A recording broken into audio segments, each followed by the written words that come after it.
ప్రతిదినము దేవుని కృపావార్త కొరకు ఎదురు చూస్తూ ప్రార్థిస్తున్నటువంటి ఆత్మీయులందరికీ నేటి వాగ్దానంగా యోబు గ్రంథం 8వ అధ్యాయం 22వ వచనం. Job chapter 8:22. ఆయన నీకు నోటి నిండా నవ్వు కలుగు చేయను, ప్రహర్షముతో నీ పెదవులను నింపును. He will yet fill your mouth with the laughter and your lips with the shouts of joy.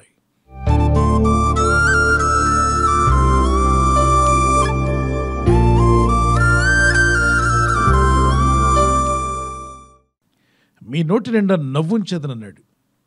నోటి నిండా నవ్వు అంటే చాలా విచారంతో దుఃఖంతో కూర్చున్న వ్యక్తి నవ్వమంటే నవ్వలేడు. వేదనతో కానీ కష్టాల్లో బాధల్లో ఇబ్బందుల్లో ఉన్నప్పుడు ఆ వ్యక్తి ఎంత నవ్వాలన్నా నవ్వు రాదు. ఒకవేళ పైకి నవ్వడానికి ప్రయత్నించినా అదొక ప్లాస్టిక్ లాఫ్ లాగే ఉంటుంది, ప్లాస్టిక్ స్మైల్ లాగా ఉంటుంది. అంటే ఆర్టిఫిషియల్గా నవ్వినట్టే ఉంటుంది, కానీ నిజమైన నవ్వు రాదు. పరిశుద్ధ గ్రంథం సామెత 14:13 ఒకడు నవ్వుచుండెను హృదయమున దుఃఖముండవచ్చును, సంతోషము తొదకు వ్యసనమగును. దీని ఒక అర్థం ఏంటి? కొంతమంది బయటికి బాగానే నవ్వుతూ ఉంటారు, ఏం నవ్వుతున్నారు, ఎంత సంతోషంగా ఉన్నారని మనకు అనిపిస్తుంది, కానీ వాళ్ళ గుండెల్లో దుఃఖం ఉంది.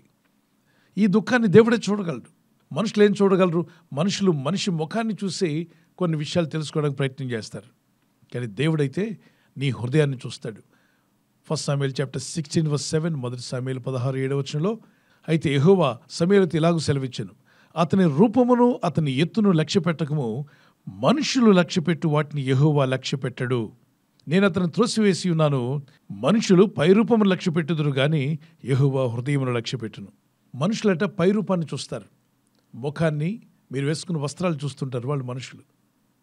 కొంతమంది వాళ్ళు భ్రమపరచవచ్చు, మిస్ప్రైజ్ చేయవచ్చు, నటించవచ్చు, కానీ దేవుని ముందు నటించడానికి అవ్వదు. ఎందుకంటే ఈ దేవుడు ముఖాన్ని చూడడు, మనుషులు బయటికి చూపించే హావభావాలతో ఆయనకి సంబంధం లేదు. ఆయన నేరుగా హృదయాన్ని చూస్తున్నాడు. నీ హృదయంలో దుఃఖం ఉందో లేదో ఆయనకి బాగా తెలుసు. నీ జీవితంలో ఉన్న వేదన, నువ్వు భరిస్తున్న భారం, నీ మనసులో ఉంటుండే కలవరం, నీ బ్రతుకులు ఎదురైన సమస్యలు ఆయన బాగా ఎరిగి ఉన్నాడు. అందుకే వాక్యం సెలవిస్తుంది, దేవుడు హృదయాలను చూసే దేవుడు కనుక ఈ దేవుని సన్నిధిలో నువ్వు ప్రార్థించి మొరపెట్టి ఆయన యందు విశ్వాసం ఉంచి నీ హృదయ భారమును ఆయనతో పంచుకోగలిగితే ప్రార్థన రూపంలో, కనికరం గల దేవుడు, దయగల దేవుడు నీ నోటి నిండా నవ్వుంచును అంటే అర్థం నీ భారమును ఆయన తొలగిస్తాడు, నీ బాధను తొలగిస్తాడు. ఉదాహరణకి ఒక వ్యక్తి చాలా విచారంతో దుఃఖంతో ఉన్నాడు, ఎందుకంటే అతను కలిగిన అనారోగ్యాన్ని బట్టి. హాస్పిటల్కి వెళ్ళి చెక్ చేసినప్పుడు బ్లడ్ టెస్ట్ చేశారు, ఎక్స్రే తీస్తారు, ఎంఆర్ఐ అన్నీ కూడా చూసినప్పుడు అతని రిపోర్ట్స్లో ఒక సమస్య బయటపడింది. దాన్ని బట్టి డాక్టర్స్ చెప్పారు, ఇమ్మీడియట్లీ నీకు ఆపరేషన్ చేయాలి, విదిన్ ఎ వీక్ డేస్లో, లేదా 15 రోజుల్లో ఆపరేషన్ పడుతుందని చెప్పారు. అతను చాలా దుఃఖంతో వేదంతో ఉంటాడు, కలవరంతో ఉంటాడు, కృంగిపోయి ఉంటాడు. మరి నోటి నిండా నవ్వేలా ఇస్తాడు దేవుడు? ఈ 15 రోజులు కనుక అతను పట్టుదలతో ప్రార్థించి దేవుని వాగ్దానాలు చేత పట్టుకొని యేసు పొందిన గాయముల చేతనే స్వస్థతను పొందితిని, నిశ్చయముగా ఆయన నా రోగములు తొలగిస్తాడు, నా బాధలు నేను భరించి ఉన్నాడు, నేను చావను సజీవుని యెహోవా క్రియలు వివరిస్తాను, యేసు ప్రభువారు పొందిన గాయములతో నేను స్వస్థతను అందుకుంటాను, నిన్ను స్వస్థపరిచే యెహోవాను నేనే అని ఆయన వాగ్దానం చేశాడు కదా. ఆ వాగ్దానం ఎత్తి ప్రార్థన చేస్తూ పట్టుదలతో కుటుంబం అంతా కూడా ప్రార్థిస్తున్నారు. ప్రార్థనా పరులు కొందరు ఉపవాసం ఉండి మరీ ప్రార్థన చేశారు. ఈ 15 రోజుల తర్వాత మళ్ళీ హాస్పిటల్కి వెళ్తే ఏ డాక్టర్ అయితే అతను పరీక్షించి చెక్ చేశాడో, అర్జెంటుగా ఆపరేషన్ చేయాలని చెప్పిన డాక్టర్ మరొకసారి పరిశోధించినప్పుడు ఈ రోగిని పిలిచి, నాకు ఆశ్చర్యం వేస్తుందయ్యా, మొన్న రిపోర్ట్స్లో కనబడిన సమస్య ఈరోజు కనబట్టలా, ఆ సమస్య పూర్తిగా పోయింది, నీ టెస్ట్లో నేను చెక్ చేశాను, పూర్తిగా నువ్వు విడుదల పొందావు, ఏం అద్భుతం జరిగిందో నాకైతే తెలియదు అన్నాడు అనుకోండి. నోటి నిండా ఏముంటుంది? నోటి నిండా ఏముంటుంది? నవ్వు. అతను ఎంతో నవ్వుతో బయటకు వస్తాడు. వారి కుటుంబస్తులకి, స్నేహితులు కూడా గొప్ప సంతోషం కలుగుతుంది. మరికొందరు జీవితాల్లో ఫైనాన్షియల్ స్ట్రగుల్స్తో ఉన్నారు, ఎన్నో ఏళ్లగా ప్రయత్నం చేసినా జరగల, కానీ విశ్వాసంతో ప్రార్థించి ప్రయత్నం చేస్తున్నారు. ప్రయత్నం మానొద్దు. ప్రార్థనా ప్రయత్నం చేస్తున్న ఒక అద్భుతం జరిగింది, ఆశ్చర్యం జరిగింది. మీరు ఊహించని రీతిలో ఎప్పుడున్నో మీకు రావాల్సిన అమౌంట్ ఒక్కసారిగా వచ్చేసింది, మీ అప్పులు తీర్చుకోగలిగారు. మీ ముఖంలో ఏముంటుంది చెప్పండి? నవ్వు, ఆనందం కలుగుతుంది. ఈ వాక్య భాగం మీలో నెరవేరాలని ప్రార్థన చేద్దాం. ఈ వాగ్దానం వింటున్నటువంటి ఆత్మీయులారా, ఒక చిన్న కీర్తన పాడుకొని మరలా కొనసాగిద్దాం. సంతోషం పొంగింది, సంతోషం పొంగింది, సంతోషం పొంగుచున్నది. హల్లెలూయా. యేసు నన్ను ప్రేమించిన నాటి నుండి నేటి వరకు సంతోషం పొంగుచున్నది. సంతోషం పొంగింది, సంతోషం పొంగింది, సంతోషం పొంగుచున్నది. హల్లెలూయా. యేసు నన్ను ప్రేమించిన నాటి నుండి నేటి వరకు సంతోషం పొంగుచున్నది. సంతోషం పొంగింది, సంతోషం పొంగింది, సంతోషం పొంగుచున్నది. హల్లెలూయా. యేసు నన్ను ప్రేమించిన నాటి నుండి నేటి వరకు సంతోషం పొంగుచున్నది. దేవుని కనికరము, దేవుని దయ చొప్పున గొప్ప మేలులు పొందిన వారై మీ నోటి నిండా నవ్వుండే విధంగా ఆశ్చర్య అద్భుత కార్యములు ప్రభు ఆయన నా మహిమార్థమే జరిగించి మీ కుటుంబంలో మీ జీవితాలను దుఃఖమును సంతోషంగా మార్చునుగాక. సారా తనకు బిడ్డలు లేరని ఆమెను అందరూ గొడ్రాలని పిలుస్తున్నప్పుడు ఆమె ఎంతో వేదన పడింది, దుఃఖపడింది, వేదంతోనే జీవితాన్ని కొనసాగిస్తుంది. కానీ దేవుడు తను చేసిన వాగ్దానం నెరవేర్చాడు. ఒకరోజు రానే వచ్చింది సమయం. ప్రభు అన్నాడు, నీ దుఃఖం సంతోషంగా మారిపోయే విధంగా ఆయన అద్భుతం చేస్తాన్నాడు. ఆదికాండం 18:14 ఆయన చెప్పినట్టుగా అద్భుతం జరిగింది. ఆ జరిగినప్పుడు ఆమంటుంది, దేవుడు నాకు నవ్వు కలుగు చేశాడు. ఆదికాండం 21:6. అప్పుడు సారా, దేవుడు నాకు నవ్వు కలుగు చేశాను, వినువారెల్లా నా విషయమై నవ్వుదురని. దేవుడు వారికి ఏం కలుగు చేశాట? నవ్వు కలుగు చేశాడు. అంతకుముందు సారం ఎలా ఉంది? దుఃఖంతో ఉంది, బాధతో ఉంది, వేదంతో ఉంది, విచారంతో ఉంది. కానీ దేవుడు ఆ విచారమును, దుఃఖమును, బాధను తొలగించి ఆమె నోటి నిండా నవ్వుండేలాగా నవ్వు కలుగు చేశాయంట. అంటే సమస్యను తొలగించాడు. ఈరోజు నీకున్న సమస్య, నువ్వు ఎదుర్కొన్న ఈ శోధన బాధలు కావచ్చు, ఇబ్బందులు కావచ్చు, శత్రువుల వల్ల కావచ్చు, రకరకాలైన పరిస్థితులు నీ ముందు ఒక అడ్డు బండలాగా నిలబడి నిన్ను నవ్వనీయకుండా, నీ గుండెల్లో ఆనందం లేకుండా, నీ ముఖంలో సంతోషం లేకుండా, విచారంతో దుఃఖంతో కృంగిపోయేలా చేస్తూ ఉంటే ఈ మాట పట్టుకొని ప్రార్థన చేయి. ప్రభా, ఈ సమస్యను, ఈ దుఃఖమును తొలగించి సంతోషం కలిగజేయగల గొప్ప దేవ, నీ నామలో ప్రార్థన చేస్తున్నానయ్యా. నా కుటుంబంలో ఉన్న ఈ దుఃఖం సంతోషంగా మార్చండి. మీ నోటి నిండా ప్రభు నవ్వుంచాలని నా ప్రార్థన చేసుకుందాం. పరలోకమందున్న మా తండ్రి, ఈ వాగ్దానం ఎత్తి ఎవరైతే ప్రార్థిస్తున్నారో నీ ప్రజలందరినీ దర్శించుము నాయన.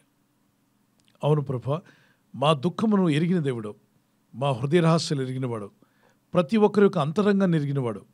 బయటికి నవ్వుచుండెను, వాళ్ళ హృదయంలో దుఃఖం ఉండవచ్చు అన్నావు. మనుషుల ముందు నవ్వుతున్నట్టుగా నటిస్తున్నా వాళ్ళ జీవితాలను దుఃఖము, బాధను ఎరిగి ఉన్నావు. వారికి కలిగినటువంటి శ్రమ నుండి వారిని విడిపించండి. వారికి ఉన్న బంధకాలను వారు బయటపడాలి. వారికి కలిగిన అనారోగ్యములను వారిని విడిపించి స్వస్థపరచండి. నీ దయ, నీ కనికరం చొప్పున ప్రార్థిస్తున్న ప్రతి వ్యక్తి నీ హస్తంతో తాకబడిన వారై, బలపరచబడిన వారై, విడుదల పొంది వారి నోటి నిండా నవ్వుండే విధంగా ఆశ్చర్య అద్భుత కార్యములు మీరు జరిగించబోతున్నాను యేసు నామములో నమ్ముచూ ప్రార్థిస్తున్నాను. ఆ మిరకల్స్ ఇప్పుడే వారి జీవితంలో ప్రారంభమవునుగాక. ఈరోజు ప్రార్థించి ప్రయత్నించబోతున్న శంకుస్థాపన అయిన, గృహప్రవేశమైన, ఒక బిజినెస్ ప్రారంభిస్తున్నా, ఉద్యోగ ప్రారంభానికి వెళ్తున్నా, ఒక మంచి కార్యక్రమాన్ని ప్రారంభిస్తుండగా, నేను వారి బిడ్డల వివాహం కొరకు ప్రయత్నాలు చేస్తుండగా, వారు చేస్తున్న ప్రయత్నాలు ఫలించలాగున మీ దూతలకు ఆజ్ఞాపించండి. ఎవరైనా హాస్పిటల్లో ఉన్నా, ఐసీయూలో ఉన్నా, ప్రభు ఎవరైతే సీరియస్ కండిషన్లో ఉండి బాధపడుతున్నారో వారికి యేసు నామములో స్వస్థతను అనుగ్రహించండి. మీ గాయపడిన హస్తమును చాపి వారికి ఉన్న సకల రోగాల నుండి విడుదల ఇచ్చేయి. వారిని లేపి నడిపించడాన్ని సాక్షులుగా నిలబెట్టుకోండి. ఈ ఉదయకాలం ప్రతి రోగి యేసు నామములో స్వస్థత నొందునుగాక. తండ్రి, ఈ దినం ఎవరైతే ప్రయాణమై వెళ్ళబోతున్నారో, అది రైలు మార్గమైనా, ఆకాశ మార్గమైనా, బస్సుల్లో, వాహనాల్లో ఎక్కడ ప్రయాణం చేస్తున్నా, రోడ్డు మార్గంలో ఏ వాహనంలో వారు ప్రయాణం చేస్తున్నా, నీ ప్రజలకు కాపాడే దూతలను పంపండి. నిన్ను ప్రేమించేవారుగా, అంతవరకు నీ కొరకు నిలబడేవారుగా, ఈ విశ్వాస యాత్రలు ఎన్ని శ్రమలు, కష్టాలు, శోధనలు వచ్చినా దేవుని నుండి దూరం కాకుండా, ఎటువంటి పరిస్థితుల ద్వారా నీ బిడ్డలు వెళ్తున్నా విశ్వాసంలో కర్తవ్యాన్ని కొనసాగించబడిన యేసయ్య నీ వైపు చూస్తూ మాకు ముందుంచబడిన పందెంలో ఓపికగా పరిగెత్తి నీ రాజ్యం చేరేంత వరకు గొప్ప జయ జీవితం వీరందరికీ అనుగ్రహిస్తాను నమ్ముచు నజరేయుడైన యేసుక్రీస్తు పరిశుద్ధ నామములో అడిగి వేడుకుంటున్నాను పరలోకపు తండ్రి. Amen. Amen. God bless you.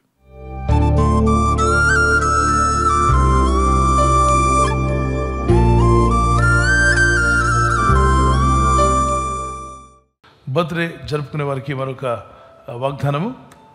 Happy birthday to you. Many more returns of the day. ప్రభు మిమ్మల్ని దీవించి బలపరచును గాక. నువ్వు పైవాడుగా ఉండవు కానీ క్రిందవాడుగా ఉండవు. You will always be at the top, never at the bottom. దేవుడు నిన్ను ఎప్పుడు పైవానిగా ఉంచాలని కోరుచున్నాడు. Not the bottom but on the top. May God bless you with this promise. అయితే మీరు ఆజ్ఞలు గైకొన్నప్పుడు అవి జరుగుతాయి. ప్రార్థించండి, వాక్యానికి లోబడండి, బైబిల్ చదవండి. చిన్నారులు పెద్దలు అన్ని వయసుల వారికి happy birthday to you, many more returns of the day. May the Lord bless you with the showers of blessings. మరి దేవుని కృపలో, ప్రార్థనలో, విశ్వాసంలో ఎదిగి వర్ధలెదురుగాక.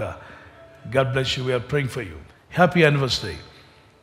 Those who are celebrating anniversary, may God bless you. Many more returns of the day. May the Lord help you to celebrate. ప్రభు అక్కడ ఆలస్యమైతే silver jubilee, golden jubilee, అలాగే ప్లాటినం కూడా జరుపుకునే కృప దేవుడు మీకు ఇచ్చునుగాక. నీకు వాగ్దానం 1 యోహాను పత్రిక